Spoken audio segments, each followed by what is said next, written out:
Hey everyone, and welcome back to the channel. I hope everyone is all right, doing okay. So today I am back to trim up the juniper, the overgrown juniper I did a video on some time ago that everybody quite enjoyed. It was overgrowing the driveway. So today is actually the first trim it's had since that major cutback. So I thought I'd bring along some of you that want to watch it for the show. So yeah, here we are. It's grown back quite well, as you can see, but again it's now starting to grow over the driveway again, so obviously is due a trim.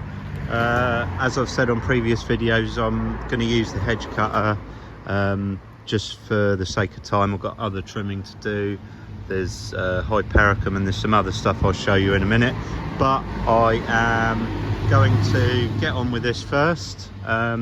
Get this done. First of all, it's been quite wet this morning, so I might give it a quick yeah, quite damp still, even though it's a bit breezy, so I'm going to give it a quick blow dry with the blower just to try and knock the worst of the rain off of it, so it's not so wet when I start cutting it. So yeah, anyway, I'm going to stop waffling and get started on that.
Okay, so I'm just trimming back this jasmine. It's a summer flowering jasmine. In fact, there's two. There's the evergreen one with the bigger, glossier leaf, and then there's also the other summer flowering one, which is the one that loses its leaves.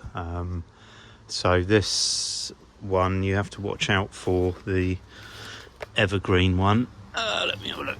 Let me show you. So it's got the white sap.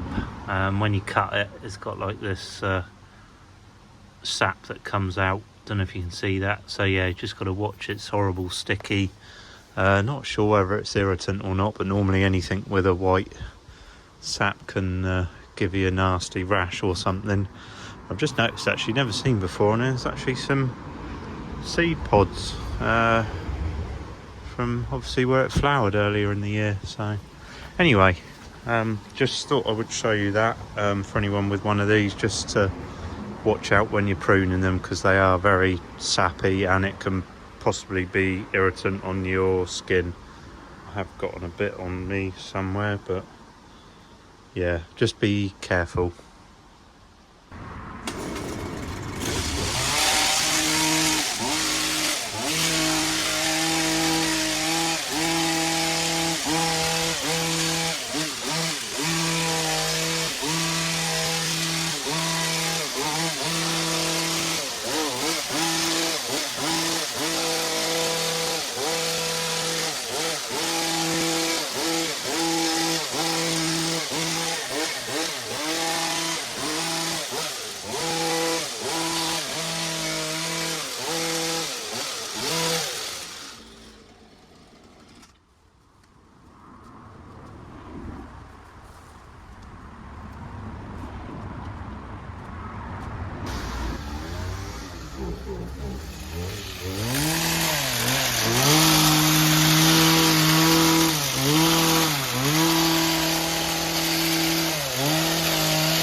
Right, so I am just about done here for today. Done quite a bit of trimming up in the front. There's still obviously more tidying up. There's always more tidying up, but that's got quite a few bits done that I wanted to get done, that we're in need of doing. So just have a quick look round. So obviously we've got the lovely Juniper that given that a good trim up. That's one of the main things I wanted to get tidied up. As you can see, that is what you're dealing with on the inside of a Juniper. Nobody's ever looked on the inside. It's yeah, all dead on the inside. Anyway, I've done a few videos on them before, so you can always go back and check out, especially the previous video on this. If I can, if my technical abilities will allow, I'll see if I can put it down in the comments, the link to the video that I did when I initially did this one. But I'm not guaranteeing anything because my computer skills aren't the best. So there's that. Obviously I've had a bit of a trim up here. We've done the Hypericum. I need to get in here at some point and sort out the ivy. There's a lot of ivy creeping into the border here. The Christmas box, wrong time of year to trim it, but I have just given it a quick trim because, as you can see, it's got the buds coming for the flowers in the winter. So it's the wrong time to trim it, but obviously I've got to keep it clear to the door there. So that is done. We'll have a quick look round. Obviously I've had a tidy up here, the jasmine, the pittosporum and the Russian sage. Just gave the top of the hedge a quick tidy there, and also the garrier. Again, really that was the wrong time to be trimming that, but because I gave it such a big trim last time, the catkins aren't really going to grow on it. Plus, to be honest, there's nobody here really enjoying it much of the time, so it looks better just to keep things in shape sometimes rather than worrying about flowers and things like that. But obviously the lobelia I've left as that's flowering well, and the bees are enjoying it.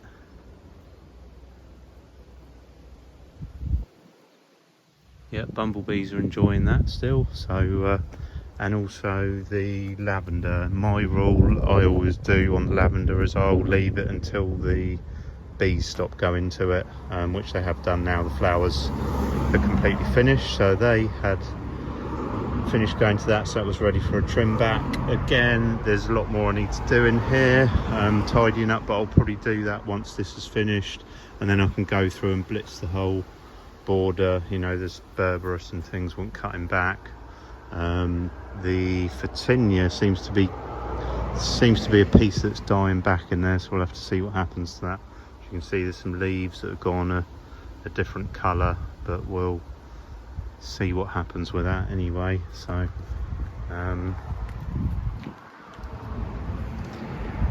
yeah, so there we go, that is all done. Again, there is more work to do in the borders down here probably. I did give it a bit of a trim not so long ago, but again there's some ivy and stuff that wants sorting out, and also some more trimming, but we'll leave that for another time. So yeah, I'm going to leave that here. Hope everybody enjoys this video. Like I say, I've been busy over the summer, so I haven't managed to get anything too interesting out. So I'm slowly getting back into things, and obviously this is the time of year when we're giving everything a good tidy up. So hope you enjoy this video. If you are, don't forget to give it a thumbs up. It doesn't cost you anything to click that button, and also subscribe if you're not already. So yeah, thanks everyone for watching, and I will catch everyone on the next video.